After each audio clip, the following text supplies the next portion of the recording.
की भूमिका आपके साथ हो सकती है। वो योगेंद्र प्रशांत आनंद सारे लोगों की, और सब लोग आपको नेता मानते हैं, इसमें भी मैंने कभी कोई दो राय नहीं पाया। दूसरी टीम मैं ये मानता हूं कि उन लोगों के कंपैरिजन में उतनी इफिशियंट तो नहीं दिख रही है।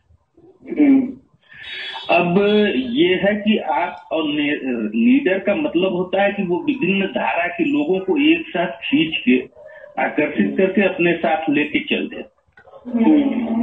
अगर ये चीज डेवलप है और ये आपने कर ली तो मैं दावे के साथ कह सकता हूँ इस देश में वैक्यूम है। मोदी का के बस की चीज नहीं है, उसे आपने दिल्ली में हरा के दिखा दिया। आप उससे बड़े नेता बन के उभर सकते हो। जहां तक चुनाव या संगठन विस्तार की बात है, ये सब चीजें जब वहां जिस राज्य में चुनाव घोषित हो उस समय तय की जाए। और आप भरोसा रखो, मैं उन लोगों से भी मिलता हूं, कभी भी उन्होंने ये नहीं सोचा होगा कि अरविंद को रिप्लेस करके हमें लीडर बनना है। अरविंद को आगे करके वो सपोर्ट करना चाहते हैं। और कुछ चीजों में मैं ये मानता हूं कि प्रशांत जी की जिद रहती है कि भाई और ये चीजें हैं तो ऐसे चलनी चाहिए। लेकिन ये भी मैं जानता हूं कि आप इस लोकसभा चुनाव के पहले तक प्रशांत जी को कैसे मैनेज कर लेते रहे, तो कहीं मुझे कोई प्रॉब्लम दिख नहीं रही है। बहुत अच्छा। लेकिन ये है कि बस अब आपको अलग रखे हैं, शायद मुझे लग रहा है इसीलिए दिक्कत हो रही है। आप अपने को इन्वॉल्व करिए सर प्लीज।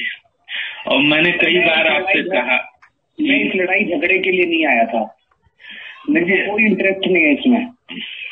आप प्रशांत भूषण और योगेंद्र यादव के साथ आप मिलकर काम कीजिए, आपको मेरी बहुत बहुत शुभकामनाएं। मैं इस लड़ाई झगड़े के लिए नहीं आया था। अगर जरूरत पड़ी तो मैं आम आदमी पार्टी छोड़ के अलग पार्टी बनाने की सोच रहा हूँ। आप लोग संभालिए आम आदमी पार्टी, बहुत अच्छी टीम है। प्रोफेसर आनंद कुमार, पिछले 4 दिन में प्रोफेसर आनंद कुमार और अजीत झा ने जो कमीनपंथी करी है, मतलब इतना कमीना। उन्होंने कहा आरटीआई लागू करो, हमने आरटीआई लागू कर, हमने कहा ठीक है तैयार है, बातचीत चल रही है अभी दोनों गुटों में। उन्होंने कहा वॉलंटियर पार्टी से, हमने सारी बातें उनकी मान ली। अब कल वो कहते हैं ये तो हम बार्गेनिंग कर रहे थे। हमारा ये इन चीजों में तो इंटरेस्ट है। तो इतने कमीने हो तुम लोग, क्या बार्गेनिंग कर रहे हो तुम लोग? इतने घटिया किस्म के इंसान हो तुम लोग। जो कम कैपेबिलिटी वाली हमारी टीम कह रहे हो ना कि प्योर आदमी है, हमारे में क्षमता कम हो सकती है लेकिन हम दिल के काले नहीं है।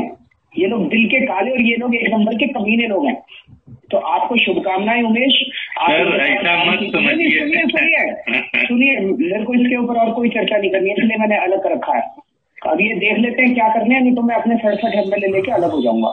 आप लोग चलाइए आम आदमी पार्टी, मेरे को कोई लेना देना नहीं। प्लीज देखिए, बात ये मेरी आपकी नहीं है सर, बात इस देश की। ये क्या तमाशा है आपका कि सारे मिलके चलो, उनसे जाके बात करो ना। उन सालों ने हराने में, तुम्हारी अच्छी टीम जो कह रहे हैं, उन्होंने हमें हराने में कोई कसर नहीं छोड़ी दिल्ली चुनाव के अंदर। उनको साथ लेके चले, किसी और पार्टी में होते उनके पीछे लात मार के उन पार्टी से बाहर निकाल देते सालों को। कमीने लोग हैं वो एक नंबर के, तुम्हें पता नहीं है वो क्या है। सर इतना नजदीक से तो मैं नहीं देख पा रहा हूँ, मैं समझ पा रहा हूँ। तो फिर मत बोलिए अगर नहीं देख पा रहे हैं तो, ठीक है। सॉरी सर, अगर मेरी बात से